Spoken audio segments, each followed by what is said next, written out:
إلى حضرة النبي مصطفى رسول الله صلى الله عليه وسلم وكافة الأنبياء والمرسلين ولجميع المسلمين والمسلمات والمؤمنين والمؤمنات كرام الفاتحة. أعوذ بالله من الشيطان الرجيم. بسم الله الرحمن الرحيم. الحمد لله رب العالمين الرحمن الرحيم مالك يوم الدين. إياك نعبد وإياك نستعين. اهدنا الصراط المستقيم صراط الذين أنعمت عليهم غير المغضوب عليهم ولا الضالين آمين. أعوذ بالله من الشيطان الرجيم. بسم الله الرحمن الرحيم. الحمد لله رب العالمين والصلاة والسلام على أشرف الأنبياء والمرسلين سيدنا ومولانا محمد وعلى آله وصحبه أجمعين. سبحانك لا علم لنا إلا ما علمتنا إنك أنت العليم الحكيم. ولا حول ولا قوة إلا بالله العلي العظيم. ولا حول ولا قوة إلا بالله العلي العظيم. ولا حول ولا قوة إلا بالله العلي العظيم. اللهم ارزقنا فهم النبيين وحفظ المرسلين وإلهام الملائكة المقربين واهدنا بهداية العارفين. اللهم افتح علينا حكمتك وانشر علينا من خزائن رحمتك يا أرحم الراحمين. Assalamualaikum warahmatullahi ta'ala wabarakatuh. Alhamdulillah, sama-sama kita rafakkan syukur kehadrat Allah subhanahu wa ta'ala. Dengan izin limpah kurnia rahmat kasih sayang daripada Allah, dapat sama-sama kita berhimpun pada pagi ini. Mudah-mudahan perhimpunan, pertemuan, perjumpaan kita akan dirahmati dan diberkati oleh Allah subhanahu wa ta'ala insya-Allah. InsyaAllah pada pagi ini kita akan menyambung pengajian kitab kita menggunakan kitab 40 hadis Nabi Muhammad sallallahu alaihi wasallam bercerita mendidik umat di Taman Kisah. Yang mana pada pagi ini kita akan sambung hadis yang ke-23 yang menceritakan Kaabah akan diruntuhkan. Tuan-tuan yang dikasihi dan dirahmati oleh Allah sekalian, memang dalam peristiwa akhir zaman, ataupun kalau tuan-tuan yang pernah memiliki kitab almarhum Syekh Ahmad Fahmi Zamzam, kitab 40 hadis peristiwa akhir zaman, ada dimuatkan juga dalam hadis tersebut kisah berkaitan dengan berlakunya Kaabah akan diruntuhkan. Tuan-tuan, Kaabah merupakan salah satu daripada tempat yang mulia bagi orang Islam.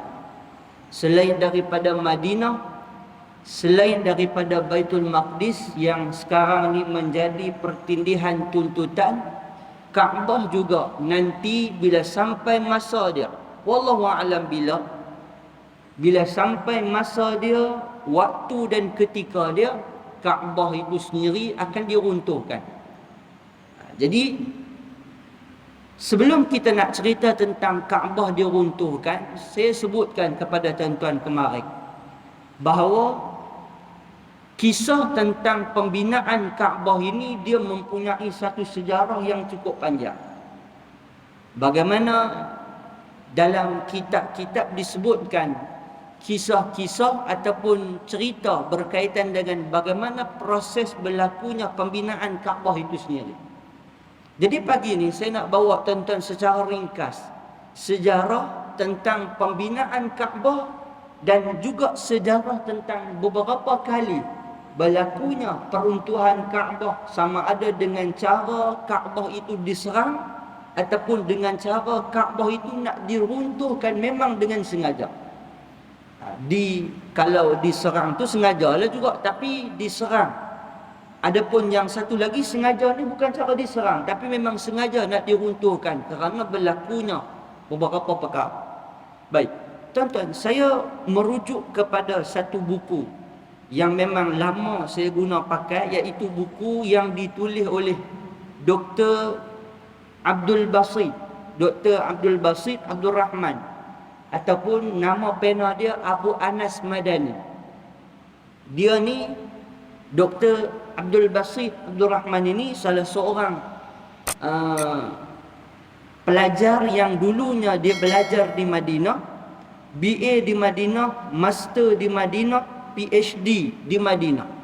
Tuan-tuan, maksudnya semua dia ambil di Madinah. Dan dia menuliskan 2 buku. Satu buku yang saya bawa ini, iaitu berkaitan dengan Mekah Al-Mukarramah, kelebihan dan sejarah, dan juga Madinah Al-Munawwarah, kelebihan dan sejarah. Memang kebanyakannya para mutawif biasanya dia akan rujuk buku ini kerana Al-Fadil Dr. Abu Anas Al-Madani ini bukan orang yang calang-calang. Dia mengaji di situ, dia membesar di situ, BA di situ, Master di situ, PhD pun buat di situ, tuan-tuan. Maksudnya memang dia kenal sungguh. Memang dia kenal sungguh. Jadi oleh kerana itu dia buat satu buku berdasarkan daripada sumber-sumber yang dia dapat, dan dia muatkan dalam buku ini sumber-sumber yang sahih untuk kita guna pakai sebagai rujukan. Selain daripada kita kenal tempat duduk kita, kita juga elok kenal bagaimana berlakunya pembinaan proses Kaabah bermula daripada awal sebelum daripada zaman Nabi Adam AS sampailah ke hari ini. Tuan-tuan, masih lagi sampai hari ini berlakunya proses pembesaran demi pembesaran di sekitar kawasan Kaabah. Baik. Dalam Al-Quran Allah Subhanahu wa taala menyebut a'udzubillahi minasyaitonir rajim. Bila kita sebut tentang proses pembinaan Kaabah, Allah Subhanahu wa taala sebut inna awwala baitin wudi'a lin-nasi lalladzi bi Bakkah mubarakan wa hudan lil alamin. Allah Subhanahu wa taala menyebut, Allah Ta'ala kata sesungguhnya rumah yang mula-mula dibinakan di atas muka bumi ni, bila Allah Subhanahu wa taala ciptakan bumi, tidak ada rumah lain melainkan yang mula-mula Allah Subhanahu wa taala jadikan Kaabah. Allah Subhanahu wa taala jadikan Kaabah dibangunkan untuk manusia sebagai tempat beribadat. Maknanya kita boleh faham rumah ibadat yang pertama yang Allah Subhanahu wa taala bina ataupun dibina oleh malaikat adalah Kaabah itu sendiri. Kan bila kita sebut macam tu, ada agama-agama lain dia klaim, agama sekian-sekian dia kata rumah ibadat kamilah yang dibina dulu, rumah ibadat kamilah yang dibina dulu, masing-masing pakat klaim. Sedangkan dalam Quran Allah Subhanahu wa taala sebut rumah yang mula-mula dibina, yang dibangunkan untuk manusia adalah Baitullah. Dalam Al-Quran Allah Subhanahu wa taala guna dengan perkataan bi Bakkah, menggunakan dengan perkataan Bakkah. Kemudian Allah Subhanahu wa taala sebut lagi iaitu Baitullah yang berada di Bakkah, iaitu di Makkah, mubarakan wa hudan lil alamin, yang diberkati. Makkah itu adalah kawasan yang diberkati. Dalam satu hadis, tuan-tuan, Nabi SAW pernah menyebut, hadis daripada Abu Zar Al-Ghifari, dia menyebut, dia kata ketika Nabi SAW ditanya tentang beza pembinaan Masjidil Haram ataupun beza pembinaan di antara Baitullahil Haram dengan Masjidil Aqsa. Tuan-tuan, kan kita tengah duk perjuangkan Masjidil Aqsa. Nabi pernah ditanya, ayu masjidin wudi'a fil ardi awal? Wahai Rasulullah, apakah masjid yang paling awal dibinakan? Orang tanya Nabi, ya Rasulullah, dalam banyak-banyak masjid yang dibina di atas dunia ni, di atas muka bumi ni, masjid nombor satu yang paling awal sekali masjid mana? Nabi kata, qala al-masjidul haram. Nabi kata Masjidil Haram. Hak mula-mula sekali yang dibinakan Masjidil Haram. Kemudian qala qultu thumma ayyu. Kemudian ditanya lagi, kemudian lepas daripada Masjidil Haram, masjid apa pula? Maka Nabi pun sambung, Nabi kata qala al-Masjidul Aqsa. Masjid yang kedua adalah Masjidil Aqsa. Nabi kata masjid yang kedua adalah Masjidil Aqsa. Kemudian sahabat Nabi tanya lagi kepada Nabi, qultu kam kana bainahuma. Nabi ditanya juga kepada Nabi, berapa jarak di antara kedua waktu ni? Pembinaan di antara Masjidil Haram dan juga Masjidil Aqsa ni berapa lama tempoh jarak ni? Nabi pun jawab, Nabi kata qala arba'una sanah. Nabi kata jarak tempoh dibina antara kedua tersebut adalah 40 tahun. Nabi sebut adalah 40 tahun. Dalam riwayat yang lain juga ada disebut, Nabi hanya sebut arba'in, Nabi sebut ataupun arba'un, 40. 40 tu tak tahu 40 apa, 40 tahun ke 40 apa, wallahu taala alam. Yang pentingnya masjid yang pertama yang dibina oleh Allah Subhanahu wa taala berdasarkan riwayat daripada Al-Azraqi, iaitu dibina oleh malaikat. Ketika mana malaikat tanya kepada Allah Subhanahu wa taala, kenapa nak diciptakan manusia? Pada masa tu Allah Subhanahu wa taala sebut, aku nak menjadikan khalifah di atas muka bumi. Maka pada masa tu malaikat dia rasa bersalah bila dia tanya, seolah-olah soalan tu soalan yang macam menidakkan ciptaan Allah Subhanahu wa taala. Malaikat rasa bersalah dan takut dimurkai. Lalu mereka tawaf di sekeliling Arasy memohon ampun kepada Allah. Kemudian bila Allah jadikan Baitul Ma'mur, Allah Subhanahu wa taala perintahkan malaikat untuk tawaf Baitul Ma'mur. Kemudian Allah Subhanahu wa taala mengutuskan malaikat untuk membina Baitullah. Kan berbetul dengan Baitullah, Kaabah kita ni betul dengan Baitullah. Di langit sana ada Baitul Ma'mur.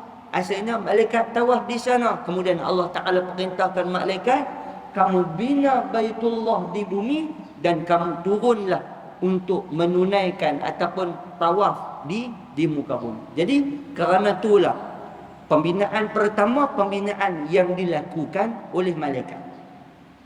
Baik, kemudian selepas daripada tu dalam riwayat Al-Azraqi juga disebutkan, riwayat daripada Ibnu Abbas, dia kata dia kata semasa Nabi Adam alaihi salam diturunkan daripada syurga sampai ke bumi, baginda telah berkata, wahai Tuhan, mengapa aku tidak mendengar lagi suara malaikat? Lalu Allah Subhanahu wa taala berfirman, kerana semuanya kesalahan engkau wahai Adam.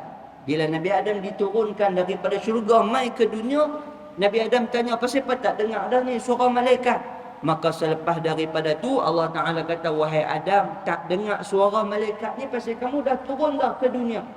Kerana kesalahan yang kamu buat, makan buah yang duduk di syurga yang aku larang, akhirnya menyebabkan kamu turun mai ke dunia. Kemudian Allah Subhanahu wa taala memerintahkan baginda membina Kaabah dan bertawaf mengelilinginya sebagaimana malaikat mengelilingi Arasy. Jadi malaikat mengelilingi Arasy, Nabi Adam alaihi salam di dunia mengelilingi di sekitar kawasan Kaabah yang didirikan oleh Nabi Adam sendiri. Itu yang kedua. Kemudian yang ketiga, berlaku juga pembinaan di zaman anak kepada Nabi Adam, iaitu Nabi Syith. Nabi Syith bin Adam, binaan yang ketiga setelah hilangnya kesan pembinaan Nabi Adam alaihi salam tu, diriwayatkan daripada Wahab bin Munabbih. Dia menyebut, dia kata ketika di zaman Syith bin Nabi Adam alaihi salam, dia menaikkan semula tapak pembinaan Kaabah yang telah runtuh selepas daripada zaman Nabi Adam alaihi salam. Selepas zaman Nabi Adam runtuh, lepas tu anak dia Syith bin Adam alaihi salam dia bina semula. Dia bina semula. Selepas daripada itu tuan-tuan, generasi demi generasi pada masa tu berlakulah runtuhan pula di zaman Nabi Nuh alaihi salam. Kan kita cerita zaman Nabi Nuh berlaku banjir besar. Bila berlaku banjir besar, apa yang berlaku pada masa tu? Kaabah juga runtuh kerana banjir yang besar berlaku di zaman Nabi Nuh alaihi salam. Baik. Kemudian selepas daripada tu Nabi Nuh, lepas zaman Nabi Nuh, selepas tu Nabi Saleh, Nabi Hud, Nabi Saleh. Kemudian selepas daripada tu barulah mai zaman Nabi Ibrahim alaihi salam. Bila mai zaman Nabi Ibrahim, tuan-tuan, kita dah cerita panjang lebar dah kisah Nabi Allah Ibrahim. Cuma kita tak cerita saja berlakunya pembinaan Kaabah yang sempurna, arahan daripada Allah Subhanahu wa taala yang dibina oleh Nabi Allah Ibrahim dan juga Nabi Allah Ismail. Dalam Al-Quran Allah Subhanahu wa taala menyebut, a'udzubillahi minasyaitonir rajim, wa idh yarfa'u Ibrahimul qawa'ida minal baiti wa Ismailu rabbana taqabbal minna innaka antas samiul alim. Allah Subhanahu wa taala sebut dalam surah Al-Baqarah ayat 127, Allah Taala kata, dan ingatlah ketika Nabi Ibrahim meninggikan, yakni membinakan asas Kaabah. Baitullah tu tapak dia ada dah, Nabi Ibrahim cuma bina semula, angkat semula. Wa Ismail, dan bersama dengan Nabi Allah Ismail alaihi salam. Pada masa tu setiap kali Nabi Ibrahim angkat batu, letak, angkat batu, letak, angkat batu, letak, tuan-tuan, sambil mulut berdoa, Rabbana taqabbal minna, Rabbana taqabbal minna, Rabbana taqabbal minna. Apa dia makna dia, tuan-tuan? Wahai Tuhan, terimalah amalan kami, ataupun wahai Tuhan, terimalah daripada kami, wahai Tuhan, terimalah daripada kami. Kan tuan-tuan, bila kita buat haji, buat umrah, banyakkan doa tu, Rabbana taqabbal minna, ya Allah, terimalah amalan kami, terimalah perbuatan kami, terimalah tawaf kami, terimalah sa'i kami, terimalah ibadat kami, ziarah kami ni, ya Allah. Rabbana taqabbal minna. Kita pun baca doa kita kan, bila hujung biasanya imam akan baca apa? Rabbana taqabbal minna du'aana innaka antas samiul alim. Wahai Tuhan, terimalah daripada kami doa kami, wa salatana, semayang kami, wa siyamana, puasa kami, wa qiraatina, bacaan-bacaan daripada Al-Quran kami, innaka antas sami'un alim, sesungguhnya engkau maha mendengar lagi maha mengetahui. Nabi Ibrahim bersama dengan Nabi Ismail membina Kaabah, hasil daripada tangan Nabi Ibrahim. Sebab itu tuan-tuan, kalau tuan-tuan tengok kisah macam mana Nabi Ibrahim bina, mula-mula di bawah ni tak apa lagi, angkat letak, angkat letak. Bila main tinggi, Nabi Ibrahim dah tak boleh nak bina dah, tak boleh nak angkat tinggi. Pada masa tu Nabi Ismail bawakan satu batu nak digunakan sebagai tangga. Di situlah bila Nabi Ibrahim pijak di batu tu, di situlah jadinya makam Nabi Ibrahim, tempat pijak. Tempat pijak Nabi Ibrahim. Makam ni bukan kubur. Ni kadang-kadang kita bila sebut makam kata kubur. Tak, makam tu bukan kubur. Makam tu tempat qama. Qama tu berdiri, tempat berdiri Nabi Ibrahim. Makam, tempat berdiri Nabi Ibrahim ketika Nabi Ibrahim nak meninggikan kawasan Kaabah. Baik.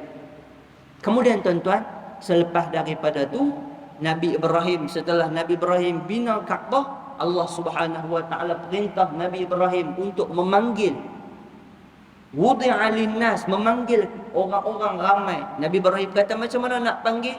Allah Ta'ala kata, kamu panggil, kami yang akan sampaikan. Selepas daripada pembinaan Nabi Allah Ibrahim, berlakunya orang ramai mai di kawasan Mekah, kemudian melakukan tawaf ataupun melakukan pusingan seperti mana yang ditunjuk oleh Nabi Allah Ibrahim dan seperti mana yang Allah Subhanahu wa taala tetapkan. Selepas daripada tu pembinaan yang kelima, berlakunya pembinaan daripada kumpulan yang bernama Amalek. Kemudian yang keenam daripada Bani Jurhum. Kalau tuan-tuan ikuti sejarah, selepas kematian Nabi Allah Ismail, sebelum kematian Nabi Allah Ismail, di sekitar kawasan Kaabah pada masa tu didatangi oleh satu kumpulan yang bernama Bani Jurhum. Mereka ni lah yang mai menetap, yang mai minta izin kepada Nabi Allah Ismail dan juga Siti Hajar duduk di kawasan Kaabah dan menjadi penduduk dan berkahwin dengan Nabi Allah Ismail pada masa itu. Daripada mereka ni lah lahirnya bangsa Arab yang akhirnya mai sampai susur galur keturunan Nabi kita Nabi Muhammad sallallahu alaihi wasallam. Kemudian tuan-tuan, yang ketujuh, pembinaan Qusay Datuk Nabi sallallahu alaihi wasallam. Pembinaan Qusay. Pada masa pembinaan Datuk Nabi ni tuan-tuan, Tok Wan Nabi, pembinaan Qusay ni pada masa tu tinggi Kaabah ni tinggi dia 25 hasta. Hasta, mana hasta? Ni hasta, kan? 25 hasta. Tinggi pada zaman Tok Wan Nabi ni 25 hasta. Baik, kemudian selepas daripada tu berlaku pula proses yang ke-8, pembinaan di zaman Quraisy pada tahun 591 Masihi, di zaman Quraisy. Pada masa ni sekali lagi Kaabah dibina selepas berlaku beberapa kerosakan. Sebenarnya tuan-tuan, Kaabah ni bukanlah dibina tu runtuh terus. Dia bila ada rosak apa sikit, depa cabut bahagian-bahagian mana yang rosak, kemudian depa bina semula, depa penat semula bagi kemas, bagi cantik. Bila mai zaman Quraisy 591 pada masa tu berlaku kerosakan. Bila berlaku kerosakan akibat daripada seorang perempuan yang menyalakan api. Tak silap macam mana perempuan tu pergi main api merecit kena dekat kiswah kain Kaabah yang menutup Kaabah pada masa tu. Dia bakar kemian. Bila bakar kemian menyebabkan api tadi ni tercampak, percik kena dekat lampu Kaabah, menyebabkan berlakunya kebakaran dekat Kaabah. Tuan-tuan, akibat daripada tu rosaklah sikit daripada kawasan Kaabah ni. Maka pada masa tu berlakunya pembinaan pada orang-orang Quraisy. Dan tuan-tuan, inilah kisah yang berlaku pada masa tu, ketika mana seorang lelaki yang bernama Mughirah bin Syu'bah. Mughirah bin Syu'bah ni tuan-tuan, minta maaf, Walid bin Mughirah. Walid al-Mughirah ni tuan-tuan, dia ni pada masa tu dialah seorang-seorang yang berani pergi runtuh Kaabah. Orang lain tak berani. Orang lain kata kita jangan pandai-pandai pergi, takut nanti kena azab. Depa ni takut tuan-tuan, walaupun depa orang Quraisy, walaupun depa bukan Islam lagi pada masa tu, tapi depa cukup respect dekat Kaabah ni, depa cukup muliakan. Bahkan pada masa tu orang Quraisy bila depa nak tawaf, pasti depa akan tawaf dengan harta yang halal. Kalau harta yang haram depa takkan tawaf. Kalau pakaian yang depa pakai tu daripada pakaian yang haram, depa sanggup tanggaikan tawaf sekeliling Kaabah tu dalam keadaan telanjang. Memang macam tu respect depa dekat Kaabah. Bila depa tengok Kaabah tu dah macam tak kukuh, nak runtuh, depa nak pergi runtuh tapi depa takut. Maka pada masa tu seorang lelaki yang bernama Walid bin Mughirah, dia pergi, dia runtuhkan satu. Lepas tu dia balik. Orang ramai ni duk tunggu apa nak jadi dekat Walid bin Mughirah ni, nak jadi apa dekat Palong ni. Tengok tak jadi apa. Maka keesokannya pakatlah ramai-ramai pada masa tu meruntuhkan Kaabah tadi ni. Pakat ramai-ramai meruntuhkan Kaabah. Kemudian selepas daripada tu barulah depa membina Kaabah semula. Membina Kaabah semula. Baik, tuan-tuan yang dikasihi dan dirahmati oleh Allah sekalian. Kemudian selepas daripada inilah berlakunya proses ketika mana serangan Abrahah al-Ajram, Abrahah al-Ashram, yang nanti kita akan cerita dalam keterangan kitab kita. Pada masa ni dia mai serang. Selepas daripada zaman Nabi SAW, berlaku pula di zaman Abdullah bin Zubair. Abdullah bin Zubair ni salah seorang sahabat yang dia ni mati di tangan Hajjaj Yusuf As-Saqafi, kalau tak salah ingatan saya. Selepas daripada tu berlakunya yang ke-10, berlakunya pembinaan Hajjaj Yusuf As-Saqafi. Hajjaj yang bunuh Abdullah bin Zubair, dia juga buat proses pembinaan Kaabah. Kemudian tuan-tuan, selepas daripada pembinaan Hajjaj, berlakunya pembinaan Sultan Murad Khan yang keempat pada tahun 1040 Hijrah ataupun 1640 Masihi. Ini pada masa ni.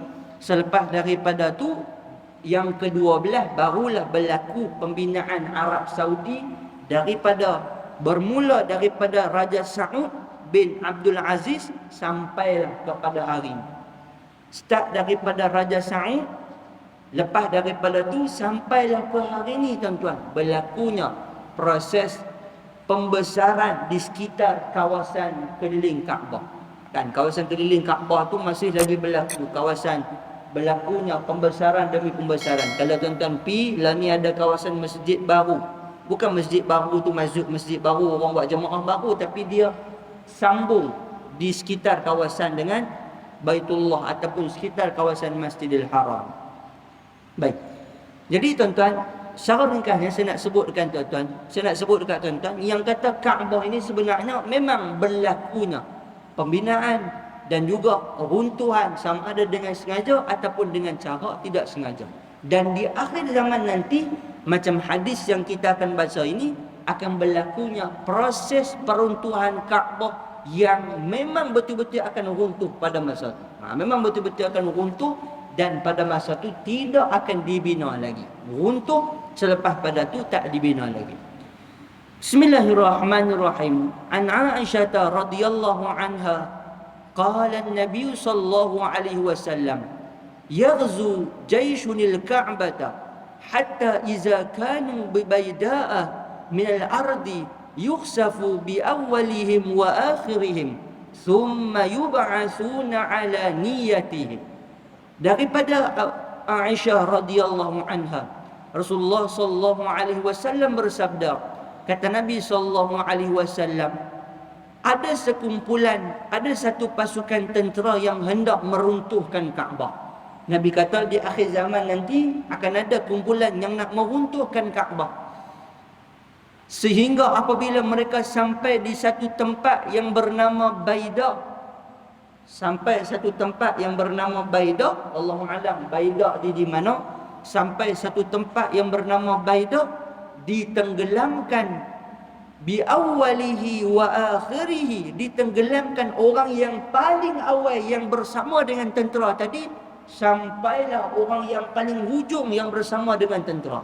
Maksudnya orang yang paling depan sekali yang nak pergi serang Kaabah tu, yang niat nak pergi serang Kaabah tu, sampailah yang paling belakang sekali, semua Allah Subhanahu wa taala tenggelamkan depa ke dalam bumi. Maksudnya bumi Allah telan. Bumi telan depa dengan niat depa tu nak pergi runtuhkan Kaabah tadi ni. Summa yub'atsuna ala niyatihim, kata Nabi sallallahu alaihi wasallam. Kemudian mereka semua akan dibangkitkan semula, akan dibangkitkan biniyatihim ala niyatihim, mengikut dengan niat masing-masing. Nanti bila mereka dibangkitkan oleh Allah, mereka akan dibangkitkan tengok pada niat masing-masing. Kan tuan-tuan, pernah disebutkan bila berlakunya tsunami, kan bila tsunami berlaku ni, habis bergelimpangan mayat beribu-ribu, beratus ribu mayat ni. Mayat beratus ribu, kira banyak sungguh. Pada masa tu orang tanya, apa yang berlaku kepada orang yang dia ni tak buat maksiat, dia ni orang yang baik, dia ni orang soleh, tapi dia juga mati? Kita jawab mudah aja. Dia ni summa yub'asu ala niyatihim, mereka akan dibangkitkan dengan niat masing-masing, dengan amalan masing-masing, dengan niat masing-masing. Ada yang dimatikan pada masa tu betul kerana dengan azab daripada Allah, kerana mereka melakukan kemungkaran. Tapi ada juga yang nanti dibangkitkan walaupun dimatikan dalam keadaan ditimpa azab, ataupun dia termasuk orang yang kena azab, tapi dia dibangkitkan oleh Allah dalam keadaan yang baik. Dia ni mangsa yang ada sama saja pada masa itu. Jadi begitu juga tentera-tentera ataupun orang yang ada di sekeliling tu, pada masa itu ditimpakan azab, dibangkitkan oleh Allah Subhanahu wa taala berdasarkan niat. Dia kata kami bukanlah bersama dengan tentera, tapi kebetulan kami duduk dalam kawasan tu, kami juga kena, dan kamu tidak akan kena apa-apa mengikut kepada niat kamu pada masa itu. Wa an Abi Hurairah radhiyallahu anhu qala qala Rasulullah sallallahu alaihi wasallam yuqarribul ka'bata zu suwaqataini min al-habsyati, rawahu al-Bukhari. Artinya, kata Nabi sallallahu alaihi wasallam, Kaabah akan diruntuhkan oleh orang Habsyah yang mempunyai dua betis yang kecil. Zu suwaqatain Nabi sebut. Nabi kata orang Habsyah. Habsyah ni kalau ikut dalam peta sekarang ni lah, kalau ikut dalam peta, dia masuk dalam kawasan Afrika. Benua Afrika. Nama negara Habsyah hari ni adalah Utopia. Tapi Habsyah dulu ni bukanlah dia dalam utopia saja yang hari ni dia masuk besar lah. Cuma kalau ikut kepada hari ni, Habsyah hari ni dia masuk dalam negara yang nama dia utopia. Kan? Dulu ni kalau kita tengok cerita yang Raja Abraha itu main. Kan Raja Abraha Raja Habsyah, ataupun ketika mana Nabi perintahkan sahabat Nabi pi ke Habsyah, seorang raja yang bernama Najasyi, kan beriman dengan Nabi SAW. Habsyah tu dekat mana? Dekat Utopia. Dekat Utopia sana. Dia sekitar di kawasan, kalau tengok dalam map, dalam peta ni, sekitar kawasan Afrika, benua Afrika. Dekatlah dengan Chad, Somalia, apa lagi? Sekitar kawasan tu lah. Saya dulu masa mengaji dulu, kami sempat dulu saya duduk dengan orang-orang Somalia. Memang mereka kulit gelap tuan-tuan. Mereka kulit gelap. Kira kulit ni kita cantik. Tapi dari segi kebijaksanaan dan kelebihan Allah bagi pada mereka. Mereka ni hafal Quran, Masya Allah, laju. Kita baru duduk pulun nak habis satu muka, mereka habis satu juih lah. Kita baru nak pulun habis setengah juih, mereka dah masuk 2 juih lah. Mereka cukup laju. Dan hafal mereka. Saya ingat masa tengah duduk pulun hafal dekat tepi tingkap sebelum nak turun main petang ni. Setiap hari istiqamah. Sebelum turun main setengah jam saya akan buka Quran hafal. Duk hafal ni, sambil duk hafal ni, kawan hang nak turun main ni Somalia ni, dia boleh tegur sambil jalan. Dia kata hang baca salah. Dia kata hang baca salah. Betul dulu hang baca salah. Masya-Allah, hebat. Dan ni hafal berupa habis-habis dah pasal tak ulang. Baik. Kata Nabi SAW, jadi Nabi kata, aku melihat Kaabah akan diruntuhkan oleh orang Habsyah yang mempunyai betis yang kecil. Dalam hadis Ibnu Abbas radhiyallahu anhu, dia kata Nabi SAW bersabda, dia kata ka'anni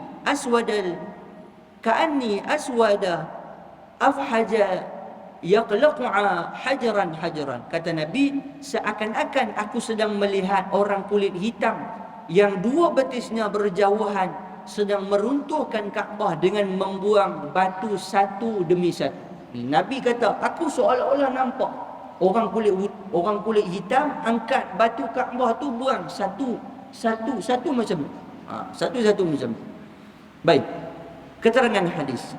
Kata tuan kitab kita, usaha meruntuhkan Kaabah pernah berlaku sebelum kelahiran Nabi SAW, yang diketuai oleh seorang raja yang jahat yang bernama Abraha al-Ashraf. Nabi kata, di zaman sebelum kelahiran Nabi memang berlaku seorang lelaki yang bernama Abraha. Abraha ni tuan-tuan, dia buat satu bangunan yang tinggi yang bernama Qulais. Saya pernah sampai, saya mengaji di Yaman, saya pernah sampai di sekitar kawasan Qulais, tempat yang dikatakan Qulais yang dibina oleh Abraha ni. Qulais ni, dia bina Qulais ni begitu tinggi, dia nak lawan dengan Kaabah ni, sehingga bila orang tengok Qulais tu nak kena langut.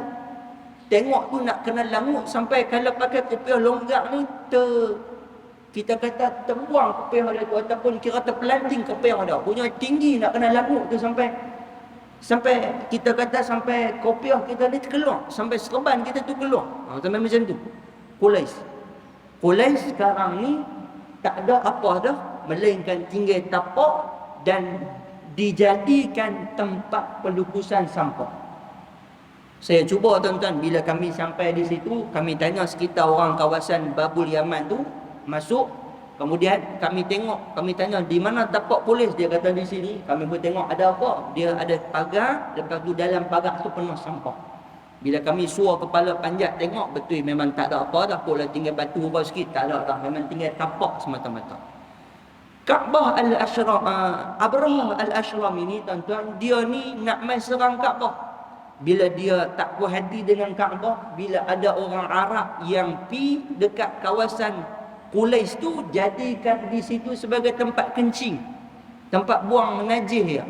Dia nak jadikan, dia nak ganti Kaabah, nak ganti Kaabah supaya suruh orang mai di Qulais tu. Tiba-tiba tengok orang pi di Qulais tu, orang pi kencing.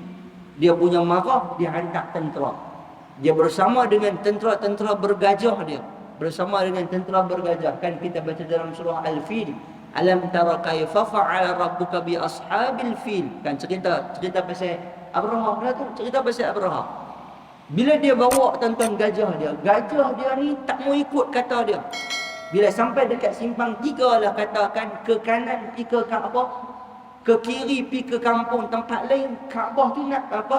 Dia punya gajah dia tu nak pergi ke kiri, tak mau ikut dia. Maksudnya gajah tu seolah-olah macam ada petanda, ada hint bahawa Allah Subhanahu Wa Taala akan binasakan mereka. Bila sampai saja di sekitar dengan kawasan dekat dah dengan Kaabah pada masa tu, Raja Abraha ni dia rampas semua binatang-binatang, haiwan-haiwan peliharaan di milik orang-orang Mekah, termasuk milik Tok Wan Nabi pada masa tu dia rampas. Termasuk milik Tok Wan Nabi dia rampas. Pada masa tu tuan-tuan, Tok Wan Nabi ni tak puas hati, pergi jumpa dengan Abraha. Abraha bila tengok Tok Wan Nabi mai, tuan-tuan, dia punya nampak yang kata ketokohan, kewibawaan, kejaguhan dan kehebatan yang ada pada Tok Wan Nabi. Dia yang duduk dekat singgasana, kerusi yang dia bawa dah khas ni, bawa kerusi khas daripada Yaman, daripada Sarawak, daripada Yaman tu, nak mai duduk di situ. Dia nampak Tok Wan Nabi mai, dia turun mai duduk bersila atas lantai. Punya dia begitu kagum, dia tengok Tok Wan Nabi ni, dia pun sendiri main naik pasal burung. Bila mai duduk di bawah, dia bincang dengan Tok Wan Nabi, hang mai nak buat apa? Tok Wan Nabi kata, aku nak minta unta-unta. Aku nak minta unta-unta. Unta Tok Wan Nabi, tuan-tuan, pada masa tu berjumlah 200 ekor. Selain daripada binatang-binatang lain milik orang lain, unta Tok Wan Nabi ada 200 ekor pada masa tu yang dirampas oleh Raja Abraha. Raja Abraha ni dia turun bawah, hormat kepada Tok Wan Nabi, ingatkan Tok Wan Nabi mai nak minta supaya dilepaskan diri, ataupun supaya kamu janganlah serang Kaabah. Kamu janganlah serang Kaabah pasal Tok Wan Nabi ni mai ingat-ingat nak minta yang tu. Tengok-tengok Abraha kata, kamu main ni semata-mata nak minta unta kamu saja kah? Aku ingat kamu main nak minta supaya Kaabah dibebaskan, kamu jangan serang Kaabah dan sebagainya. Rupanya kamu minta untuk unta-unta kamu nak dilepaskan. Tuan-tuan, jawapan Tok Wan Nabi kemah. Tok Wan Nabi kata apa? Ana Rabbul Ibil, dia kata, aku ni tuan kepada unta-unta aku. Wa ammal Kaabah, adapun Kaabah, dia kata, ada tuan yang akan menjaga. Tok Wan Nabi kata, aku ni tuan unta, aku nak kalut apa? Dia kata, Kaabah ada tuan dia, biar tuan dia lah jaga. Tuan-tuan, bila lepas daripada tu, Tok Wan Nabi dia pun ambil lah 200 ekor unta yang ada, yang dirampas oleh Raja Abraha pada masa tu. Tuan-tuan, kalau kira balik, Tok Wan Nabi ni kaya. Maksudnya Nabi ni keturunan orang kaya. Nabi ni keturunan bangsawan, keturunan daripada hartawan. Bayangkan kalau 200 ekor tu, kalau seekor 6,000. Seekor unta harga dia 6,000. 6,000 kali 200, 1,200,000. Udah tuan-tuan, Tok Wan Nabi 1,200,000 duit yang ada pada Tok Wan Nabi dengan 200 ekor unta yang dirampas oleh Abraha tersebut. Baik, selepas daripada tu, macam cerita yang kita tahu, bila selepas daripada Tok Wan Nabi ambil saja unta, maka dia mulalah serang Kaabah. Pada masa ni Allah Subhanahu Wa Taala hantar burung ababil. Burung ababil ni tuan-tuan bukanlah burung kecil, yang bukanlah burung besar macam burung elang, burung kasawari, bukan burung besar tuan-tuan, dia burung kecil ya. Dan dia bawa batu-batu tu, kata ulama, batu yang besar-besar kacang kuda. Allah, kacang kuda besar mana? Besar-besar ni ya, kecil ya. Bukan besar mana pun, kecil-kecil ya. Kalau nak kata besar pun, gagah besar tu sikit ya. Bukan kata besar mana pun, kecil-kecil ya dia bawa. Setiap sekok burung ababil membawa 3 ketui batu. Satu di paruh dia, 2 lagi di kaki dia. Setiap kali bila dia bawa, dia akan lepas batu tersebut. Tarmihim bihijaratin min sijil. Batu yang dia bawa itu batu daripada api neraka, yang bila kena ni tembus. Bila kena ni dia tembus. Kalau kena kepala, tembus kok punggung. Kalau kena kok belakang, tembus kok depan. Kalau kena kok depan, tembus kok belakang. Kalau kena tangan, tembus kok sini. Habis mati bergelimpangan, habis semua. Termasuklah tentera-tentera Abraha. Dan pada masa tu Abraha ni ada sebagai riwayat kata dia kena sikit. Ada kata dia selamat, tapi dia lari balik ke Yaman. Burung ababil ni ligat dia. Sampai dia di Yaman, dia juga kena macam mana kena kepada tentera-tentera dia. Dan kesan bila dia kena ni, dia mati dalam keadaan mengerikan. Bila dia kena tu tuan-tuan, dia tak mati lelaki macam tentera-tentera dia. Dia kena, lepas daripada dia kena tu, isi dia ni luruh. Hidung dia luruh, telinga dia luruh, mulut dia luruh. Luruh-luruh akhirnya mati dalam keadaan mengerikan. Kerana usaha nak meruntuhkan Kaabah. Sebab itu dalam Quran Allah Subhanahu wa taala sebutkan, bila kita baca surah Al-Fil tu, tarmihim bihijaratin min sijil faja'alahum ka'asfin ma'kul, seperti mana seolah-olah daun kering yang dimakan ulat kan. Bila daun kering kan, daun bila kena makan ulat, dia jadi macam tompok. Siapa yang kena batu tu semua akan jadi macam macam.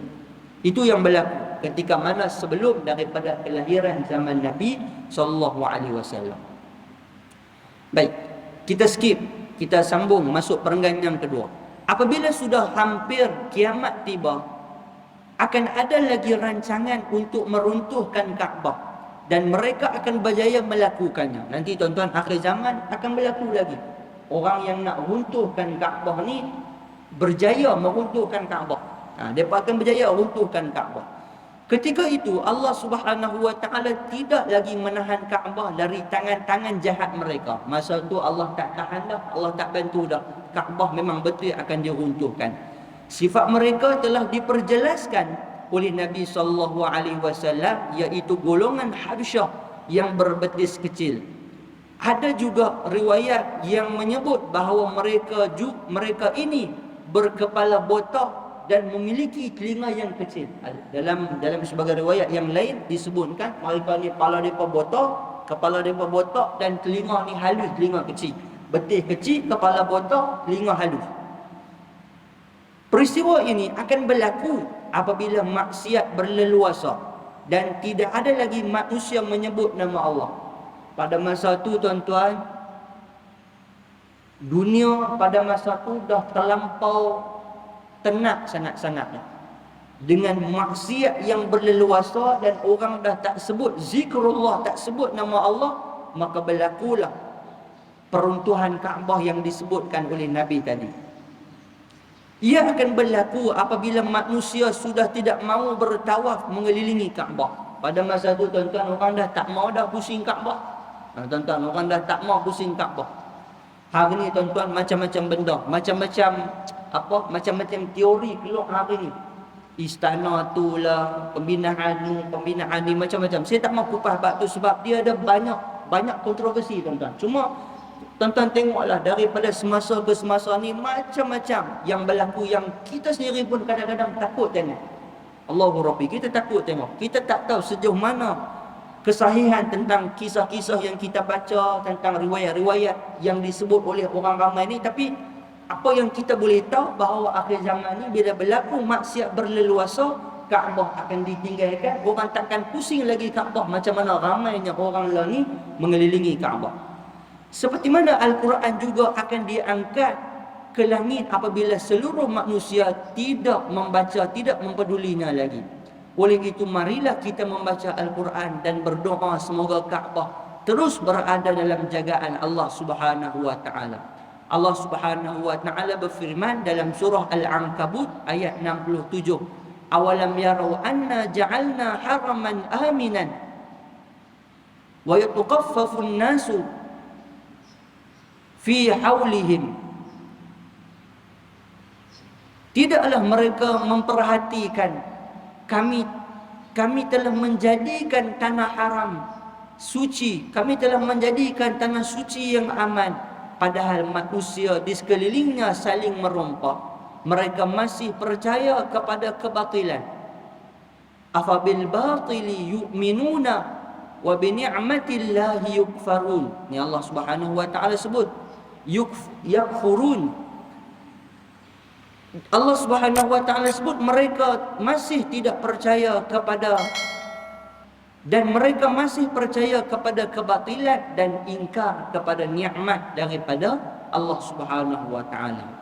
Baik, tuan-tuan yang dikasihi dan dirahmati oleh Allah sekalian, jadi daripada hadis ini kita boleh ambil pengajaran bahawa memang Kaabah itu memang berlakunya proses pembinaan dan peruntuhan. Macam yang kita tahu, macam yang kita sebut, dan akhir zaman nanti tuan-tuan akan berlaku proses bagaimana Kaabah itu akan diruntuhkan. Wallahu subhanahu wa ta'ala alam bila. Tapi yang pentingnya memang akan berlaku berdasarkan riwayat daripada Nabi SAW. Baik, yang kita lah ni nak buat apa tuan-tuan? Yang keduanya, yang kita lah ni nak buat apa? Yang keduanya, daripada apa yang kita baca ni tuan-tuan, kita berdoalah semoga kita ini tergolong daripada golongan yang sempat sampai di Baitullah, sempat menunaikan tawaf mengelilingi kawasan Kaabah, dan kita sempat menjadi orang yang sentiasa berzikir kepada Allah Subhanahu wa taala, bukan jadi seperti mana golongan yang bermaksiat yang tidak lagi menyebut nama Allah Subhanahu wa taala. Dan tuan-tuan, yang terakhirnya boleh kita ambil pengajaran, mudah-mudahan apa yang disebut oleh Nabi SAW ini kita dapat hindari, kita dapat jauhi, dan kita sampaikan pesan ini kepada anak-anak kita.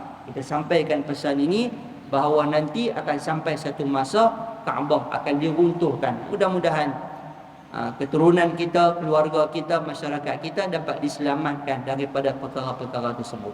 InsyaAllah pertemuan akan datang kita akan masuk hadis yang ke-24 yang bertajuk terjumpa satu peti emas di dalam tanah. InsyaAllah pertemuan akan datang kita akan cerita hadis yang ke-24 ini, terjumpa satu peti emas di dalam tanah, yang kita akan cerita pada pertemuan akan datang. Kisah tentang dua orang tuan-tuan. Ini cerita kisah tentang dua orang yang jumpa peti emas di dalam tanah ini, insya-Allah. Mudah-mudahan apa kita sebut pada pagi ini Allah Subhanahu wa taala beri kekuatan, manfaat untuk sama-sama kita laksanakan dan kita amalkan. Yang baik datang daripada Allah, yang buruk kelemahan dan kekurangan daripada diri saya. Allah Subhanahu wa taala a'lam bissawab. Al-Fatihah. A'udzu billahi minasyaitonir rajim. Bismillahirrahmanirrahim. Iyyaka na'budu wa iyyaka nasta'in. Ihdinas siratal mustaqim, siratal ladzina an'amta 'alaihim. Bismillahirrahmanirrahim. Allahumma astur 'uyubana wa 'uyuba mu'allimina 'anna wa la tuzghib barakata 'ulumihim 'anna bi rahmatika ya arhamar rahimin. Allahumma faqihna fid din wa 'allimna ta'wil. Allahumma faqihna fid din wa 'allimna ta'wil. Allahumma faqihna fid din wa 'allimna ta'wil. Allahumma ahsin 'aqibatana fil umuri kulliha wa ajirna min khizyi dunya wa 'adzabil akhirah. Rabbana atina fid dunya hasanah wa fil akhirati hasanah wa qina 'adzaban nar. Sallallahu ala Muhammad wa ala alihi wa sahbihi wa baraka wa sallam. Alhamdulillahi rabbil alamin. Assalamualaikum warahmatullahi wabarakatuh.